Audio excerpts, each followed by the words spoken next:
اعوذ باللہ من الشیطان الرجیم، بسم اللہ الرحمن الرحیم۔ بابن کا میں نے آپ کو بتایا تھا کیا ہوتا ہے، کیونکہ عربی زبان میں صرف ایک لفظ جملہ نہیں بنتا۔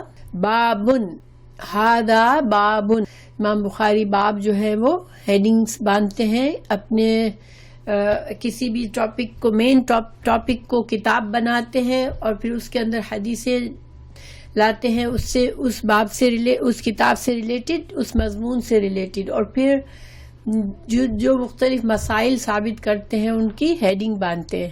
ہاں ماشاءاللہ۔ تو ھذا بابن، یہ باب ہے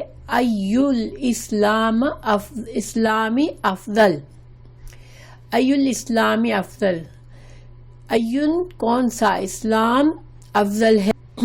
یہ پیچھے حدیث میں بھی گزر چکا ہے، یہ والی حدیث کا ایک ٹکڑا پیچھے حدیث میں گزر چکا ہے۔ حدثنا سعید بن یحییٰ بن سعید الاموی القریشی۔ اب دیکھیں یہاں پر سعید بیان کر رہے ہیں حدیث، ٹھیک ہے۔ پہلے راوی سعید ہیں، ان کے والد کا نام یحییٰ ہے اور ان کے دادا کا نام جو ہے وہ کیا ہے، پھر سے سعید ہے، ٹھیک ہے۔ یہ سعید پوتے ہیں، یہ سعید جو ہے وہ دادا ہیں۔ تو دادا تک بتائی ہے اس میں سند، اس کا نام سعید بن یحییٰ بن سعید الاموی القریشی۔ قال، کہا، حدثنا، ہم کو بتایا، ابی، میرے والد نے، ابی۔ تو پھر اس راوی کا کیا نام ہوگا؟ سیکنڈ راوی کون ہوئے؟ سعید حدیث بیان کر رہے ہیں اور کہہ رہے ہیں میرے والد نے بتایا، یعنی اپنے والد سے بیان کر رہے ہیں حدیث۔ اور یہ سبحان اللہ بہت سے جو پچھلے ہاں ماشاءاللہ پچھلے جو راوی تھے پچھلے زمانے میں، جو شروع کے زمانے میں، وہ بہت سے خاندان جو تھا وہ محدث ہوتا تھا، تو وہ اپنے والد سے بیان کر رہے ہیں۔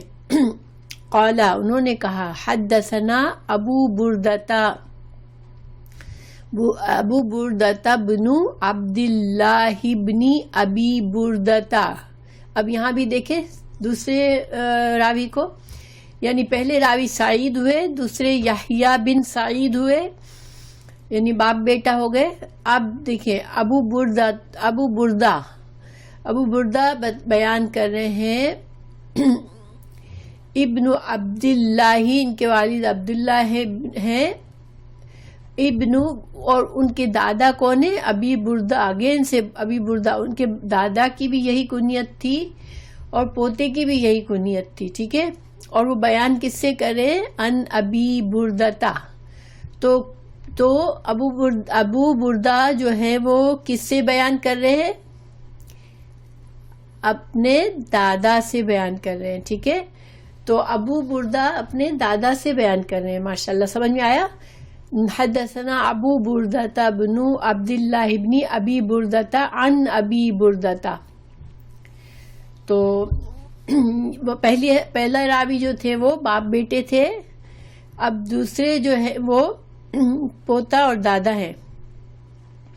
اور یہ ابی بردہ جو ہے کہ برید، ان کا اصل نام برید تھا۔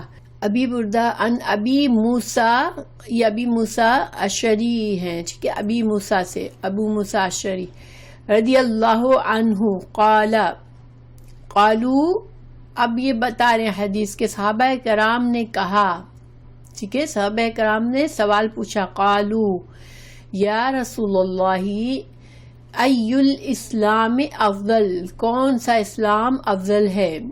قال، رسول اللہ صلی اللہ علیہ وسلم نے فرمایا، من سلم المسلمون من لسانہ و یدہ، وہ اسلام افضل ہے جس میں ہر مسلمان کے زبان سے اور ہاتھ سے دوسرے مسلمان محفوظ ہوں۔ پیچھے اس ٹکڑے کا میننگ تو ہم نے اس کے بارے میں بات کی تھی کافی پیچھے حدیث میں، ٹھیک ہے، کہ کون سا مسلمان ہے جس سے، یعنی ہر مسلمان ایسا ہو جو اپنی زبان بھی سنبھالے اور اپنے ہاتھ بھی سنبھالے اور اس سے ان کے شر سے دوسروں کو بچائے۔ وعلیکم السلام ورحمۃ اللہ وبرکاتہ۔ لیکن یہاں پر کچھ فائدے ہیں اس حدیث میں۔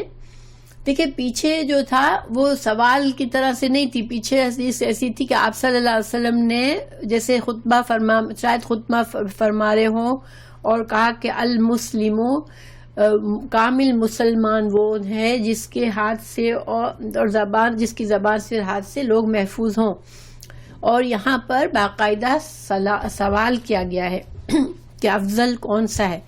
سوال کے جواب میں آپ صلی اللہ علیہ وسلم نے بتایا کہ، اور افضل کے لفظ افضل کے معنی اگر ہے نا تو اس میں دیکھیں کیا کیا چیزیں آتی ہیں۔ افضل باقی رہنے والی چیز، یعنی کہ بالکل یوز ہو کر ختم ہو جاتی ہے نا چیز، لیکن افضل وہ چیز ہوئی جو باقی رہ جاتی ہے، ٹھیک ہے۔ زائد ہونا، زائد یعنی ضرورت پوری ہو گئی اور چیز ابھی باقی ہے، ٹھیک ہے۔ فضیلت، فضیلت کہتے ہیں تو وہ کیا ہوتی ہے کہ جہاں پہنچ کر دوسرے انسانوں کی خوبیاں ختم ہو گئی مگر اس انسان کی خوبیاں بڑھتی چلی گئی، ٹھیک ہے۔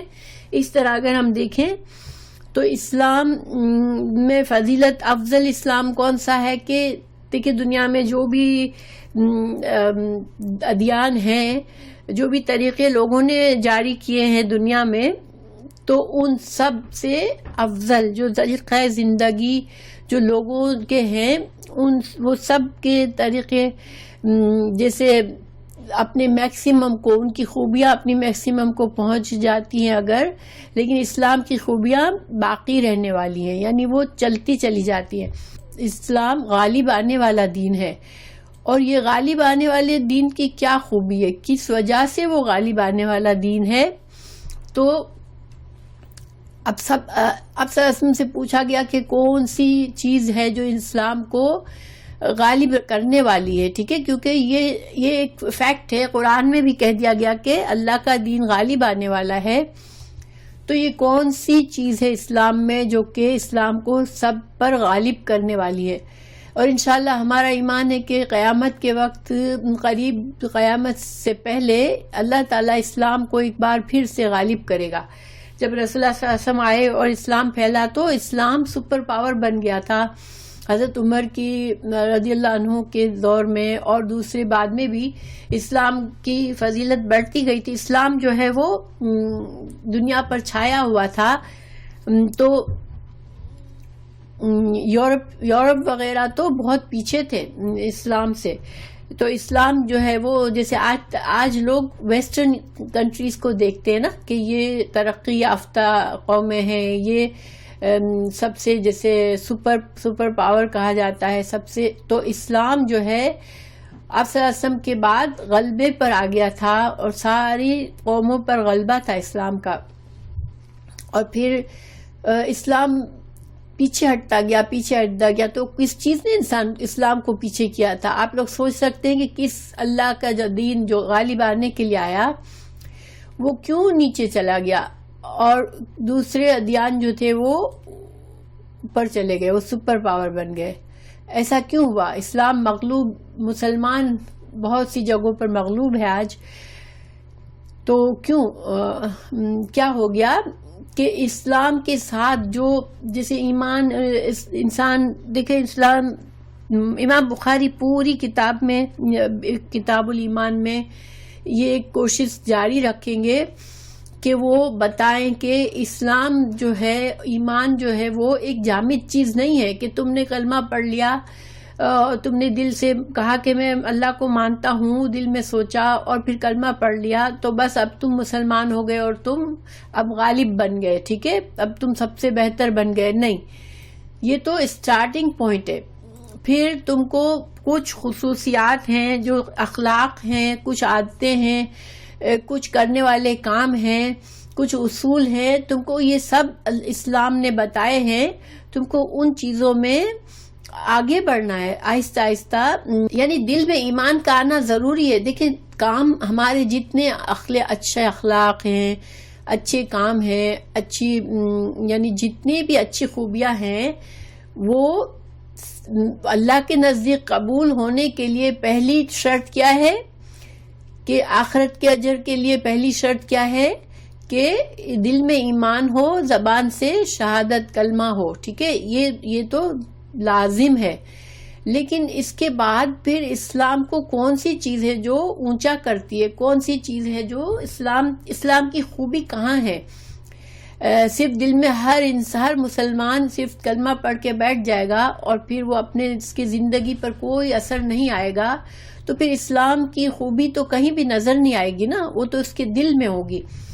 تو اسلام کی خوبی کن چیزوں میں ہے کہ انسان جو اب مسلمان بنے وہ اپنے اخلاق کو بھی بہترین کرے، انسان اپنے معاملات کو بھی بہترین کرے، انسان اپنے تعلقات کو بہترین کرے بندوں کے ساتھ، انسان اللہ کے ساتھ تعلق کو بہترین کرے، انسان اپنے اعمال میں حق اور باطل کو خیال رکھے، حق کیا ہے، باطل کیا ہے، جائز کیا ہے، ناجائز کیا ہے، حلال کیا ہے، حرام کیا ہے.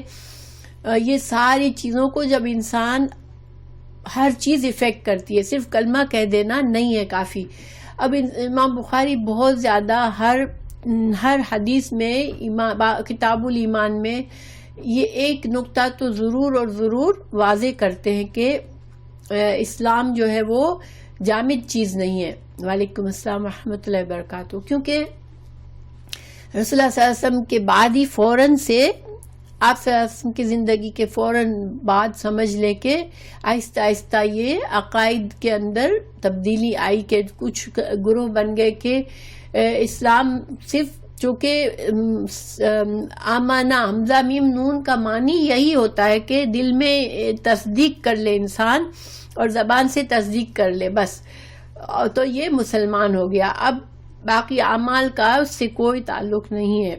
تو یہ بھی گروہ بن گئے. کچھ نے کہا کہ نہیں، اعمال ہی سارا دین ہے، اگر تم نے عمل میں کمی کی تو تم مسلمان ہی نہیں ہو. تو یہ بات بھی غلط ہے، کیونکہ انسان کے دل میں ایک بار ایمان ہے، واقعی میں ایمان ہے، وہ دل سے اللہ کو ایک مانتا ہے، تو اس کی اہمیت بہت زیادہ ہے. یہ نہیں کہ اس کی اہمیت ہی نہیں ہے، سارا کا سارا زور عمل پر ہے. ٹھیک ہے، کیونکہ اگر ایسا ہوتا تو پھر کافر بھی اچھے اعمال کرتے، تو پھر کیوں ان کو جنت نہیں ملے گی؟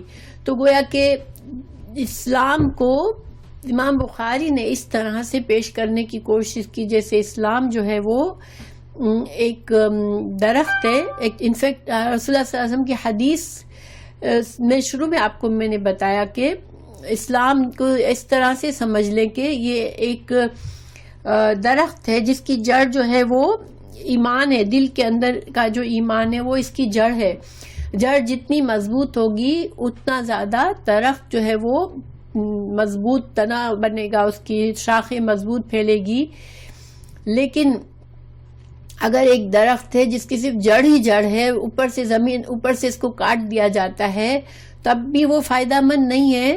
ٹھیک ہے، اب جڑ صرف ہے، لیکن اگر ایک پورا کا پورا درخت ہوتا ہے تب وہ فائدہ مند بنتا ہے. ٹھیک ہے، تو اسی طرح سے ہمیں اپنے ایمان کو سمجھنا ہے. اور ایک مسلمان کبھی بھی غافل نہیں رہتا اپنے اعمال سے، اپنے اخلاق سے، کہ ادھر کسی کو ہرٹ کر دیا، ادھر کچھ غلط کر لیا، اپنا جو دل چاہا کرا. بہت سے لوگ ایسے مسلمان آج ہیں کہ وہ اپنے میرا دل جو چاہے میں کروں، اس طرح سے میں رہوں کہ جو میرا دل چاہے وہ میں کروں.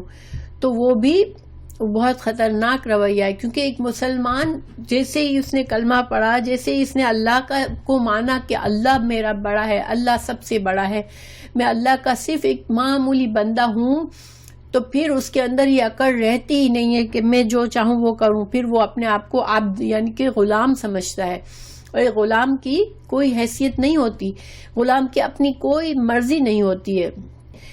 یہ آپ صرف اگر اسی کو پڑھیں، ہیڈنگ کو پڑھیں، امام بخاری کی یہی فقہ ہے کہ ان کی ہیڈنگ کو اگر آپ پڑھیں تو آپ کو فوراً سے ایک نقشہ سامنے آ جاتا ہے کہ کون سا اسلام افضل ہے. تو اس کا مطلب یہ ہوا کہ جب جو انسان یہ پڑھے گا ہیڈنگ تو وہ سوچے گا کہ اچھا، تو اگر افضل ہے تو افضل کے مقابلے میں ادنا بھی ہوتا ہے نا. افضل کیا ہے؟ کمپیریٹیو ڈگری ہے نا، سپرلیٹیو ڈگری ہے. یعنی سپرلیٹیو ڈگری اگر موجود ہے، ہائیسٹ ڈگری موجود ہے، تو اس کا مطلب ہے کہ اس کی کمتر ڈگریز بھی موجود ہے. تو امام بخاری یہی ثابت کرنا چاہ رہے ہیں کہ ایمان، اس ہیڈنگ سے امام بخاری کا سب سے پہلا مقصد یہ ہے کہ ایمان جو ہے وہ جامد چیز نہیں ہے. اگر ایک چیز اپنی پیک پر پہنچتی ہے تو اس کا لو پوائنٹ بھی ہوتا ہے، کہ ہائیسٹ پوائنٹ اگر اس کا ہے تو پھر لو پوائنٹ کہاں گیا؟ ہوا میں تو وہ ہائی نہیں ہو سکتی نا. تو اسلام جو ہے افضل، سب سے ہائیسٹ کون سی خصوصیت ہے جو اسلام کو دوسروں پر غالب کرتی ہے؟ تو پھر ایک چیز، آج اسلام، اگر آج مسلمان جو ہیں وہ مغلوب نظر آ رہے ہیں تو پھر کیا مطلب ہے؟ اس کا مطلب ہے کہ جو اسلام ایک وقت جب غلبے پر تھا، افضل تھا، تو آج جو ہے اگر افضل حیثیت نہیں رکھ رہا دنیا کے دوسرے مذاہب کے سامنے میں، لوگ بڑے پراؤڈلی مسلمان نہیں ہوتے. اس زمانے میں لوگ پراؤڈلی مسلمان ہوتے تھے کہ اسلام میں چلے جانا گویا ہم بہتر ہو جاتے ہیں، ہماری زندگی سب سے زیادہ، ہماری چوائس سب سے بہتر ہے. آج نئی جنریشن گھبراتی ہے کہ اپنے آپ کو مسلمان ظاہر کریں گے تو ہم ان میں شامل ہو جائیں گے جن کو دنیا میں پسند نہیں کیا جا رہا، جن کے بارے میں بہت سی برائیاں کی جاتی ہیں، ان کی خامیوں کو اچھالا جا رہا ہے جن کی، تو ہم ان میں آ جائیں گے. تو امام بخاری کی یہ بہت گہری سوچ ہی ہے جو کہ ہر حدیث کے لیے ہیڈنگ سوچتے ہیں وہ، اور اس سے وہ اپنی سوچ بتا رہے ہوتے ہیں ہم کو کہ میں نے یہ حدیث یہاں اس لیے رکھی ہے کہ میری سوچ، یہ حدیث پڑھ کے میری مین سوچ جو ہے، میرے اندر جو مین خیال آ رہا ہے وہ یہ ہے کہ اسلام اگر افضل ہے تو اسلام کی ادنا درجہ بھی ہوگا، اور پھر ادنا درجہ کون سا ہے؟ اور پھر اگر اسلام کا درجہ اپ اور ڈاؤن ہوتا ہے تو اس کا مطلب ہے ایمان کا درجہ بھی اپ اور ڈاؤن ہوتا ہوگا، کیونکہ اسلام اور ایمان ایک دوسرے سے مربوط ہے، ان کو الگ نہیں کیا جا سکتا. جیسے امام بخاری نے شروع میں بھی اس بات پر، جب شروع کا باب باندھا تھا، آپ کو یاد ہوگا بہت سے آیت کے ٹکڑے تھے، بہت سے حدیث کے ٹکڑے تھے، تو ان سب میں بھی یہی بحث کی تھی انہوں نے. اور ایمان یہ ہمارا کہ جو اللہ کے رسول صلی اللہ علیہ وسلم جو لے کر آئے نالج، سب سے صحیح نالج وہی ہے. تو اور وہ نالج ہمیں ان علماء کے ذریعے پہنچی ہے، تو ہمیں اسی وجہ سے اس پر ہمیشہ انشاءاللہ ڈیپینڈ کرنا ہے. بیسیکلی ہمیں یہ سمجھنے کی ضرورت ہے کہ یہ جو خصوصیت ہے کہ اسلام کے انسان، اگر ہر مسلمان ایسا ہو جائے گا کہ وہ دوسرے مسلمان اس سے محفوظ ہوں گے، اس کے شر سے، تو دیکھیں ایک معاشرہ امیجن کریں، ہم ایسی جگہ پہ رہ رہے ہیں جہاں پر ہمارے حقوق کی حفاظت ہو رہی ہے، ٹھیک ہے، کوئی ہمارے حق، ہمیں یقین ہے کہ ہمارے حق تلفی کہیں سے نہیں ہوگی، نہ کوئی اپنی زبان سے ہمیں ہرٹ کرے گا، نہ ہمیں کوئی اپنے ہاتھ سے ہرٹ کرے گا.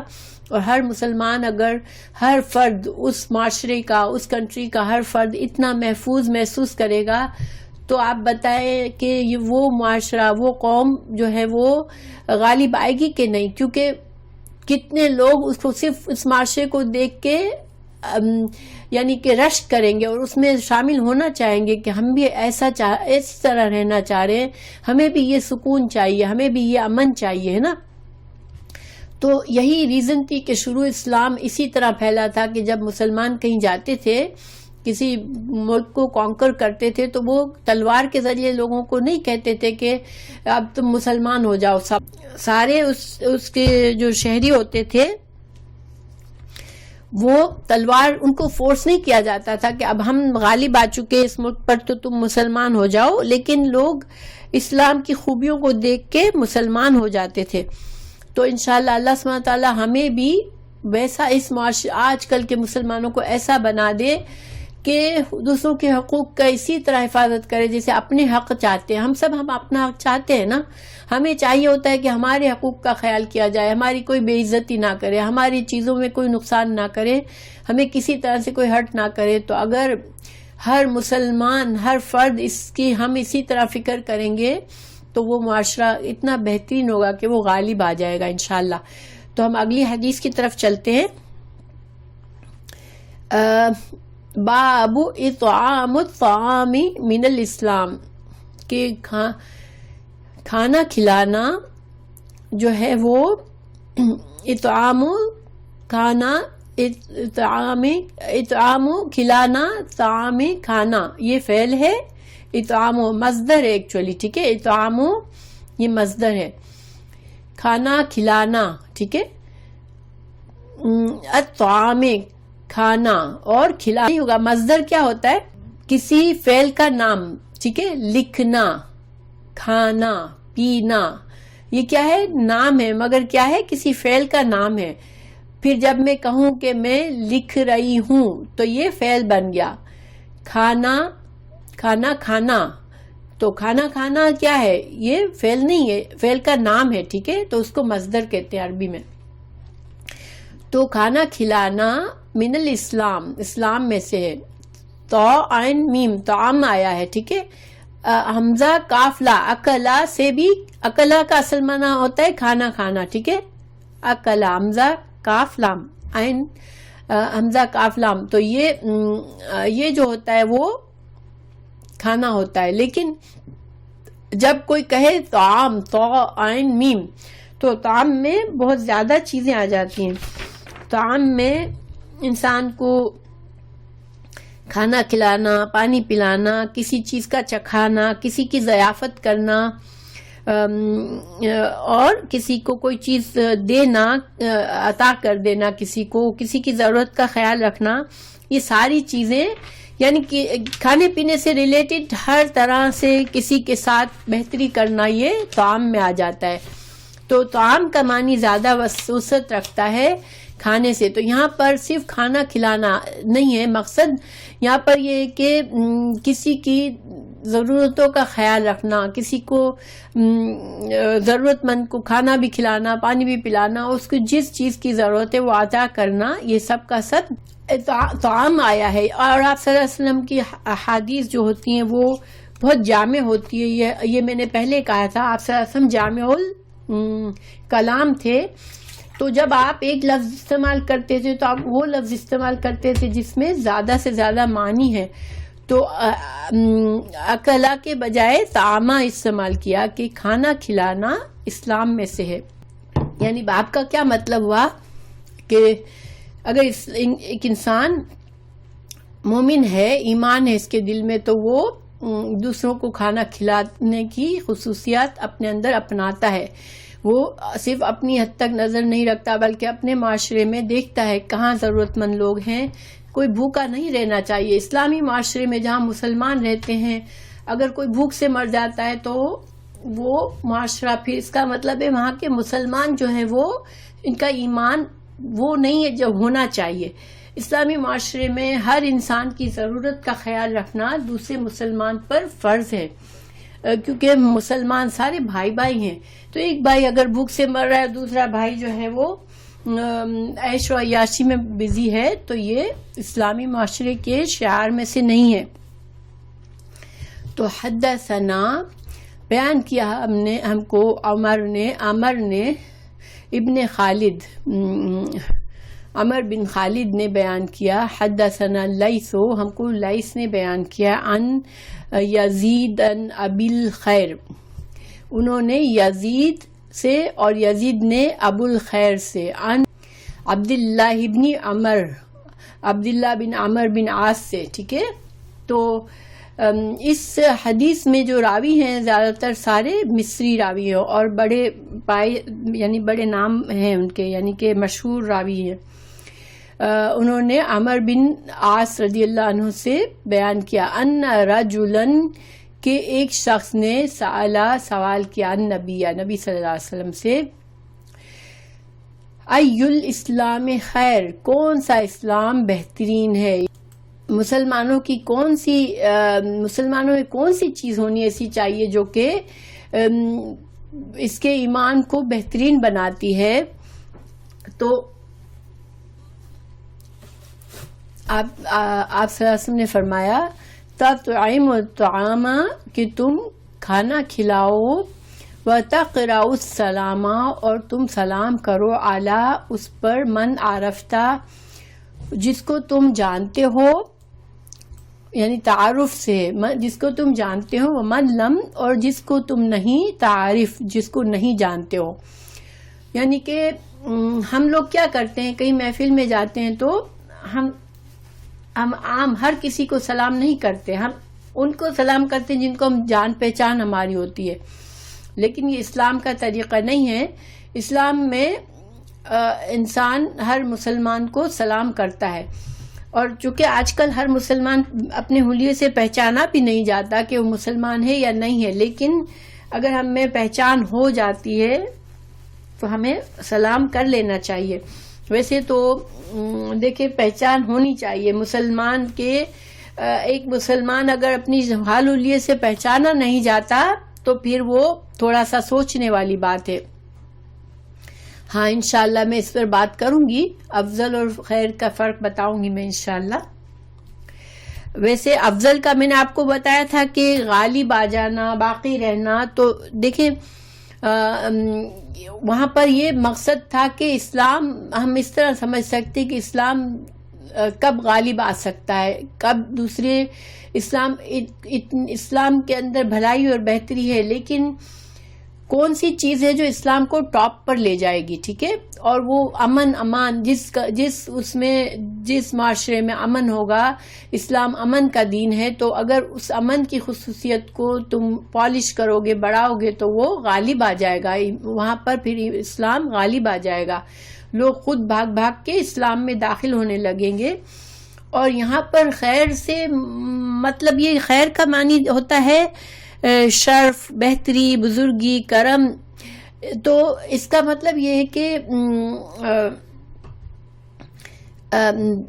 جیسے بہت ملتے جلتے دونوں سوالات ہیں، لیکن خیر کو ہم اس طرح سمجھ سکتے ہیں کہ ہم کس طرح فائدہ مند بن سکتے ہیں. ٹھیک ہے، کس طرح ہمارے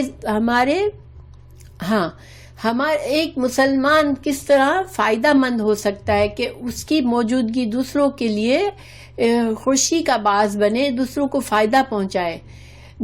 اور وہ غالب کا مطلب یہ تھا کہ ایک چیز آپ دیکھتے ہیں کہ متاثر انسان، اسلام کس طرح سب سے زیادہ متاثر کرنے والا دین ہے، کس طرح غالب آنے والا دین ہے. اور یہاں پر خیر کیا مطلب ہے کہ کس طرح فائدہ پہنچا سکتے. ایک مسلمان کا بہترین فائدہ، یہ سمجھ میں آتا ہے کہ اسلام فائدہ پہنچانے والا دین ہے، لیکن بہترین فائدہ کس بات سے پہنچ سکتا ہے لوگوں کو، تو اس کا جواب ہے. ویسے آپ سے اس پر علماء نے بات کی ہے، افضل اور خیر پر بات کی ہے کہ بظاہر ایسا لگتا ہے کہ دونوں سملر کویسچن ہیں، لیکن علماء نے اس کے اوپر ڈسکشن کیے ہیں. میں آپ کو بتاتی ہوں کہ کسی نے یہ کہا کہ افضل جو ہے وہ اس لحاظ سے افضل کے اجر و ثواب میں افضل، کہ کچھ کمانے کے لحاظ سے افضل،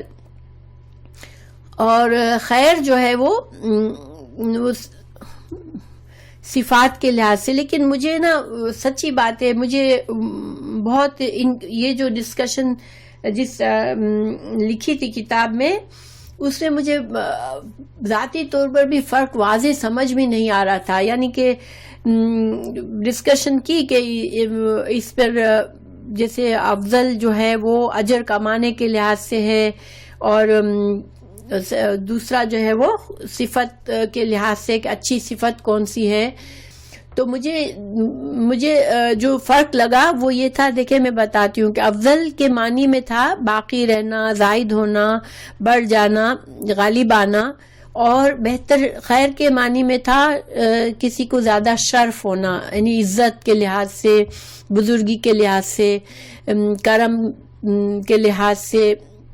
تو یہ اب دیکھیں کہ کوئی انسان شرف اور عزت اور بزرگی انسان کو کب حاصل ہوتی ہے؟ جب وہ دوسروں کو فائدہ پہنچاتا ہے. اور غلبہ کب حاصل ہوتا ہے؟ جب وہ اس کے اندر اوور آل ایسی خصوصیات ہوتی ہے جو لوگوں کو اپنی طرف اٹریکٹ کرتی ہیں. کہ اور امن ایسی چیز ہے کہ ہر انسان کو اٹریکٹ کرتی ہے کہ میں اس دین میں آخر امن میں آ جاؤں گا، پروٹیکشن میں آ جاؤں گا. تو اس سے غلبہ، اس سے قوت بڑھتی ہے اسلام کی، اور یہاں پر اسلام کی عزت بڑھتی ہے. لیکن خیر بھی سپرلیٹو ڈگری ہے اور افضل بھی سپرلیٹو ڈگری ہے. ٹھیک ہے، انشاءاللہ یہ بات آپ لوگ اس کو ضرور سمجھیں کہ دونوں سپرلیٹو ڈگریز ہیں، ہائیسٹ کا میننگ میں ہے. لیکن خیر اس معنی میں ہائیسٹ ہے کہ جب دیکھیں جس معاشرے میں ہر انسان دوسرے غریبوں کو، جتنے غریب لوگ ہوں گے ان کو کھانا مل رہا ہوگا، وہ کوئی بھوکا نہیں مرے گا، اور ہر انسان کو ہم ایک دوسرے کو مسکرا کر سلام کر رہے ہوں گے ہم کہ تم محفوظ ہو مجھ سے. سلام کیا ہے؟ دعا ہے نا، دعائے رحمت ہے کہ تم پر سلامتی ہو، یعنی کہ مجھ سے میرے ذریعے تم کو کوئی نقصان نہیں پہنچے گا. تو یہ جو چیزیں ہیں یہ ایک بہتری کے لیے ہے کہ اس معاشرے اسلام بہتر تو ہے، اسلام کے اندر فائدے تو ہیں، اسلام ایک مفید دین ہے، لیکن اس کے فائدے سب سے زیادہ نمایاں کہاں ہوتے ہیں، یہ مطلب ہے. اور دوسری بات یہ کی گئی، علماء نے یہ کی کہ چونکہ رسول اللہ صلی اللہ علیہ وسلم جو تھے وہ بہت حکمت سے کام، ان کے اندر آف کورس اللہ تعالیٰ نے ان کو حکمت دی تھی اور وہ حکمت سکھانے کے لیے آئے تھے. تو آپ صلی اللہ علیہ وسلم حالات کے لحاظ سے، سوال پوچھنے والے کے شخصیت کے لحاظ سے جواب دیتے تھے. تو مثال کے طور پر اگر ایک آدمی نے سوال کیا کہ کون سا اسلام افضل ہے، تو آپ صلی اللہ علیہ وسلم نے اگر اس انسان کے اندر تھوڑا سا یہ تھا کہ وہ دوسروں کے حقوق کے بارے میں ذرا لاپرواہی کرتا تھا، تو اس کو کہہ دیا کہ تمہارے ہاتھ اور زبان سے اگر دوسرے لوگ محفوظ ہیں تو پھر تمہارا ایمان، تمہارا اسلام افضل ہے. ٹھیک ہے. لیکن کسی اور نے سوال کیا، وہ اس کو پاس مال تھا مگر وہ بہت زیادہ سپوز بیکاز آپ صلی اللہ علیہ وسلم سب کے حالات کو بھی، اپنے صحابہ کو بہت اچھی طرح پہچانتے تھے، ان کی کمی کوتاہی کو بھی جانتے تھے اور ان کا تزکیہ کرنے کے لیے ہی آئے تھے. اور آپ نے تزکیہ کیا تو اب جس کے اندر تھوڑی سی اس طرح سے کمی ہے کہ وہ کھانا کھلا سکتا ہے مگر نہیں کھلا رہا ہے، یا اگر وہ سلام میں کمی کر رہا ہے تو اس کو یہ جواب دے دیا گیا. یا پھر دیکھیں یہ بات کہی گئی کہ شروع اسلام میں چونکہ ابھی ہر طرف مسلمان نہیں تھے اور یہاں پر عام ہے کہ تم سب کو سلام کرو، اور یہ نہیں کہا کہ مسلمان کو سلام کرو. حالانکہ بعد میں ہمیں پتہ ہے کہ بعد میں یہ حکم آ گیا کہ ہم صرف مسلمانوں کو سلام کر سکتے ہیں. تو گویا کہ چونکہ شروع میں اسلام جب آیا وہ زمانہ ایسا تھا کہ لوگ محفوظ نہیں تھے، کسی کی جان، کسی کا مال دوسرے سے محفوظ نہیں تھا. ایک قبیلہ دوسرے کو اٹیک کر کے اس کے لوگوں کو غلام بنا لیتا تھا، اس کے مال چھین لیتا تھا. اسی لیے قبیلے کا سسٹم تھا کہ لوگ اپنے قبیلے سے ہٹتے نہیں تھے، ہر انسان اپنے اپنے باپ دادا سب جڑا کے وہ ان کا پروٹیکشن ایسے ہی کرتے تھے جیسے اگر ایک کے ساتھ کسی نے خرابی کی تو مطلب یہ کہ سارے قبیلے کے ساتھ خرابی ہے، اب سارا قبیلہ تم سے بدلہ لے گا. تو یہ سسٹم کیوں تھا کہ لوگ محفوظ نہیں تھے. تو اس زمانے میں اگر مسلمان جو ہے وہ ہر کسی کو یہ سلام کر کے یہ میسج دے رہے تھے کہ تمہارے جان مال عزت مجھ سے محفوظ ہے. ٹھیک ہے. تو یہ ایک طرح سے اسلام کی خوبی کو واضح کرنے کے لیے آپ صلی اللہ علیہ وسلم نے یہاں پر یہ حکم دیا کہ اسلام کو عام کرو، سلام کو عام کرو، تاکہ لوگ یہ سمجھ لیں کہ یہ محفوظ دین ہے اور لوگ اس کے اندر داخل ہوں. تو یہ ساری علماء نے اس پر ڈسکشن کی ہے. تو انشاءاللہ میرے خیال سے واضح کلیئر ہو گیا ہمارے لیے کہ افضل اور خیر کے دو جواب کیوں ہیں الگ الگ، حالانکہ بہت کم ڈفرینس ہے. ویسے تو خیر کا بھی، خیر کو افضل کے معنی میں بھی لیا جا سکتا ہے اور افضل کے جگہ خیر بھی لکھا جا سکتا ہے. ٹھیک ہے. لیکن یہاں پر سلائٹلی جو جواب کی وجہ سے فرق پڑ جاتا ہے کہ وہاں پر وہ خوبی بتائی جو اسلام کو غالب کرے گی، اور یہاں پر یہ خوبی بتائی جو اسلامی معاشرے میں سکون اور امن اور خوشی پھیلائے گی کہ ہر کسی کی ضروریات کا خیال کیا جا رہا ہے.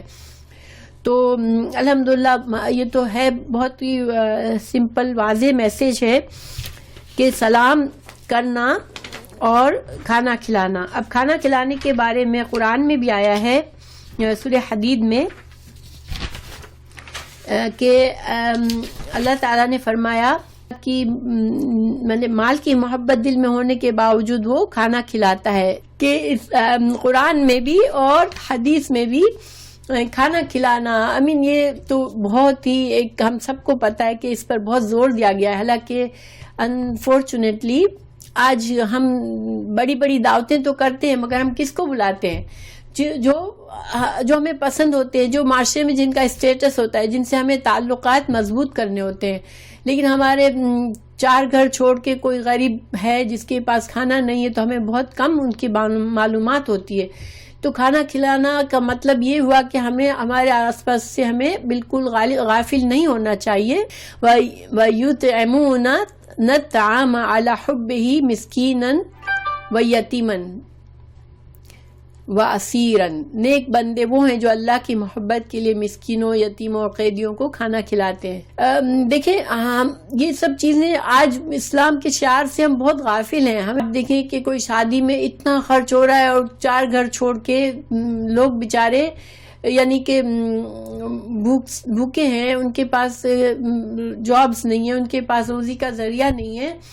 اور اگر دلہن کے لیے 2 لاکھ کا جوڑا بنانے کے بجائے وہ 2 لاکھ اگر غریبوں میں بانٹ دے اور دلہن کوئی تھوڑا کمتر پہن لے تو کیا ہوگا لیکن آج مسلمان اس طرح نہیں سوچتے ہیں اور دعوتیں بھی کرتے ہیں تو اپنا اسٹیٹس بڑھانے کے لیے ان کو بلاتے ہیں جن کو دعوت کی پرواہ بھی نہیں ہوتی, کیونکہ اللہ نے ان کو اتنا ہی دیا ہوا ہوتا ہے. تو بہرحال کھانا کھلانا جو ہے وہ اس کے بارے میں تو ہم بہت ہی یعنی دیکھا جائے تو ہمیں پتہ ہے کہ یہ ایک چیز ہونی چاہیے ہمارے اندر. اللہ تعالیٰ ہماری اصلاح بھی کرے کہ ہم کانشیسلی لوگوں کی ضرورتوں کا خیال رکھنے والے بن جائیں انشاءاللہ. اور سلام کی خوبی جو ہے, دیکھیے سلام کو بھی ہم اتنی اہمیت نہیں دیتے. سلام ایک بہت ہی خوبصورت دعا ہے اور یہ اسلام کے شعار میں سے ہے. اور یقین کریں کہ سلام کرنے سے, یہ عادت اپنانے سے اتنی ہمارے اندر اچھائی آتی ہے. سلام کی بہت خوبی ہے, ٹھیک ہے, سلام کی بہت زیادہ فائدے ہیں مگر ہمیں نہیں پتا, ہم نہیں سمجھتے کہ اپنے گھر والوں کو ہم کو سلام کرنا ہے. لیکن الحمدللہ ہمارے بچے آئے تو ان کو سلام کریں, بچوں کو سکھاتے ہیں ہم کہ سلام کریں, اور اپنے شوہر اور بیوی بھی اور اپنے والدین کے ساتھ ہم یہ کریں گے انشاءاللہ. اور ہم ہر مسلمان کے ساتھ ہم کوشش کریں کہ ہم سلام کریں تو انشاءاللہ سلامتی پھیلتی ہے. یہ ساری احادیث سلام کے فائدے کی ہیں. اللہ تعالیٰ نے فرمایا جب کوئی احترام کے ساتھ تمہیں سلام کرے تو تم اس کو اس سے بہتر طریقے سے جواب دو. تو یعنی کہ کوئی کہے السلام علیکم تو تم کیا کہو, السلام علیکم ورحمت اللہ. اور پھر کوئی تم سے کہے السلام علیکم ورحمت اللہ تو تم کہو السلام علیکم ورحمت اللہ وبرکاتہ. لیکن بس اتنا ہی ہے, سنت سے اتنا ہی سلام ثابت ہے. تو کوئی پورا سلام کرے آپ کو السلام علیکم ورحمۃ اللہ وبرکاتہ تو ہم بھی پورا جواب دیں انشاءاللہ. پھر یہ ہے کہ نبی یہی حدیث ہے جو ہم نے ابھی پڑھی, تو اس کو میں چھوڑ دیتی ہوں. سلام کرے میں پہل جو ہے بالکل دیکھیں, جب خاص طور سے جب ہم تھوڑا سا ٹینشن کسی کے ساتھ ہوتا ہے اور ہم اس کو پہلے سلام کر دیتے ہیں تو گویا ہم نے اپنی انا کو چھوڑ دیا. ٹھیک ہے, ہاں بالکل بالکل. شروع میں عادت نہیں ہوتی نا تو بڑا ذرا سا عجیب بھی لگتا ہے نئی عادت ڈالنے میں, لیکن اچھی عادت ہے تو سبحان اللہ انسان کو کوشش کر کے ڈال دینی چاہیے, اپنے اندر کوشش کرنی چاہیے. اور آئی ہوپ کہ آپ سب لوگ اگر ایسا نہیں کرتے تو پھر کرنے لگیں گے انشاءاللہ. تو ایک آدمی نے نبی کریم سے سوال کیا کہ اسلام کی کون سی بات زیادہ بہتر ہے. آپ نے فرمایا تم دوسروں کو کھانا کھلاؤ, ہر شخص کو سلام کرو. یہ تو یہی ہے جو ہم نے پڑھی تھی. پھر ہے کہ سیدنا ابو ہریرہ رضی اللہ عنہ سے روایت ہے کہ رسول اللہ صلی اللہ علیہ وسلم نے فرمایا تم جنت میں داخل نہیں ہو سکو گے جب تک کہ ایمان نہ لاؤ, اور تم ایمان نہیں لا سکتے جب تک کہ آپس میں محبت نہ کرو, کیا میں تم کو ایسی بات نہ بتا دوں کہ جب تم اس پر عمل کرو تو تمہارے درمیان محبت پیدا ہو اور آپس میں سلام کو عام کرو. یعنی کہ سلام جو ہے وہ محبت کو بڑھاتا ہے. ٹھیک ہے, جس کو آپ نے دعا دے دی سلامتی کی, آپ اس سے کیسے ناراض رہ سکتے ہیں یا اس کے لیے دل میں کیسے بغض رکھ سکتے ہیں. ہاں, ہم لوگ آج کل ایسا ہو رہا ہے مسلمان معاشرے میں کہ مجبوراً کسی کو منہ پھلا کر سلام کرتے ہیں, تو یہ اس سے فائدہ نہیں ہوتا. سلام جو ہے وہ انسان ایک دعا ہے, اور دعا جو ہے بالکل خوشی کے ساتھ اچھی طرح سے دینی چاہیے. تو چاہے دل میں کسی کے لیے تھوڑی سی انبن بھی ہو, اگر ہم بالکل دل سے سلام کریں گے تو انشاءاللہ اللہ تعالی ہمارے درمیان محبت کو بڑھاتا رہے گا.